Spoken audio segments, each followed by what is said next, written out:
Alright guys, what's up? It's Dallas, aka Constant Designs, and here is a first tutorial for my new channel, Z-Hype GFX, which is a tutorial-only channel bringing you tutorials from Cinema 4D, After Effects, Photoshop, Sony Vegas, and about anything else I learn in the future and decide I need to make a tutorial on.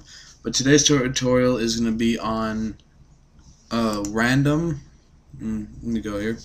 random and time effectors on both text and objects.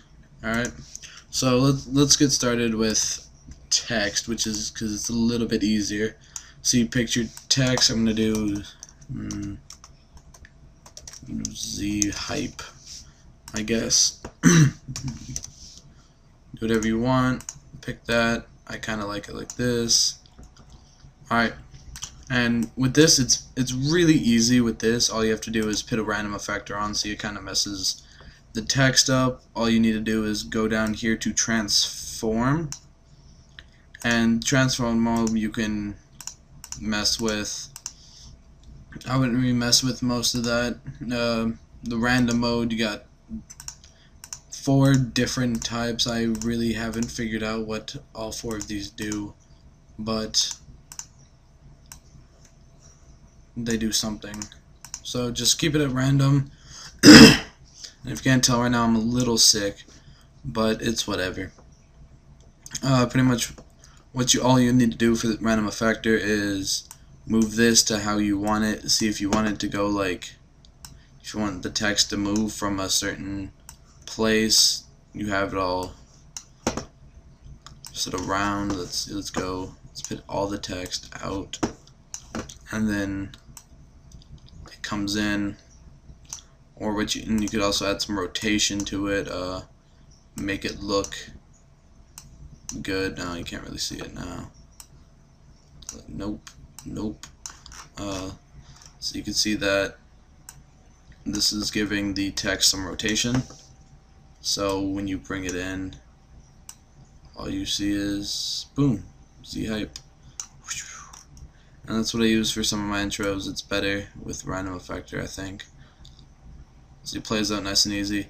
All what you need to do for it to get it to keyframe, you can't actually keyframe with that. You have to turn on auto keyframe. Go up to what you need. I usually do it around 90 if I'm doing a full intro. Do it about 90. Bring strength all the way down to 0, and go to the beginning. It should stay at 100, and you have this, all of the text coming in, and bam, you have a random effector on the text. Let me get rid of this random effector, and let's see if time effector will work for me.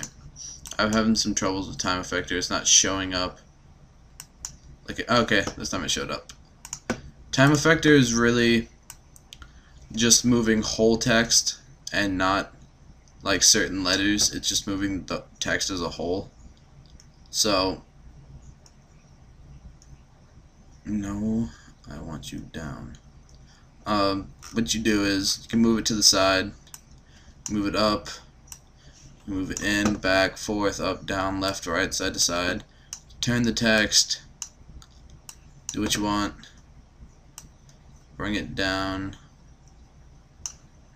and see with this it actually just will play through. Leave it at 100, you'll see what it does. But this is going from 0 to 100, not 100 to 0, which is how we're gonna have it. So you put it here, put 90 frames, auto keyframe, 100,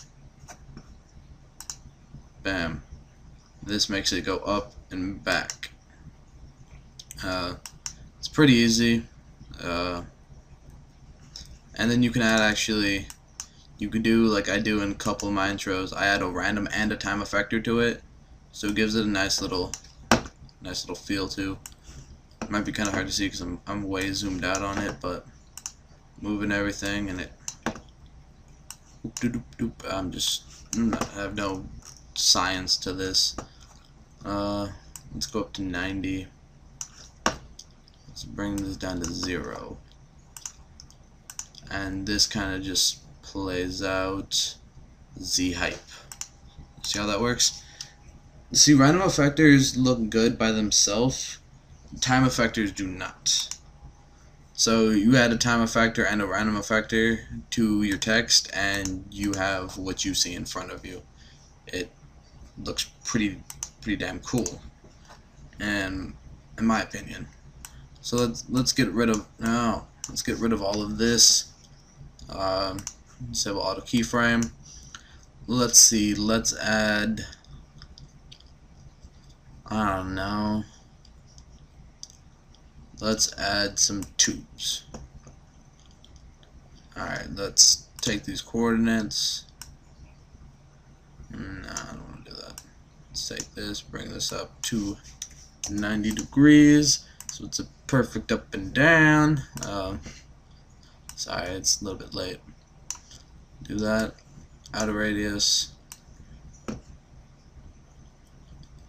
Inner radius.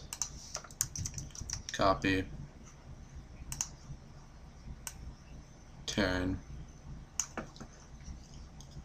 And yeah, so we have this. And if you see that, select both of these so the random effector goes on both. You see these with the random effector, it does nothing, because what you're gonna have to do is add fracture object, put both of these under your fracture objects, and then you have to add the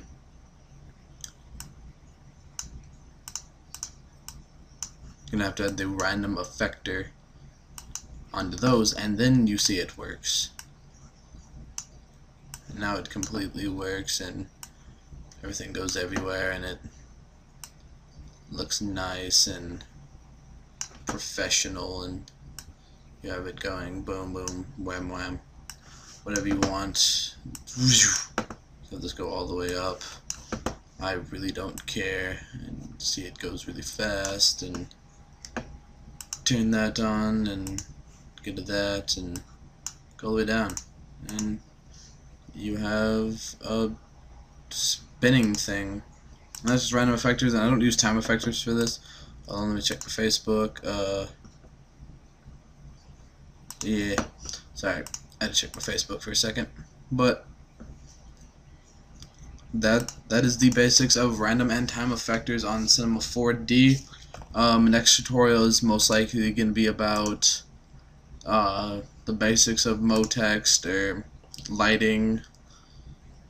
I really don't know yet, but when I figure out what it is, and I'll post it up, it'll probably be in the next couple of days.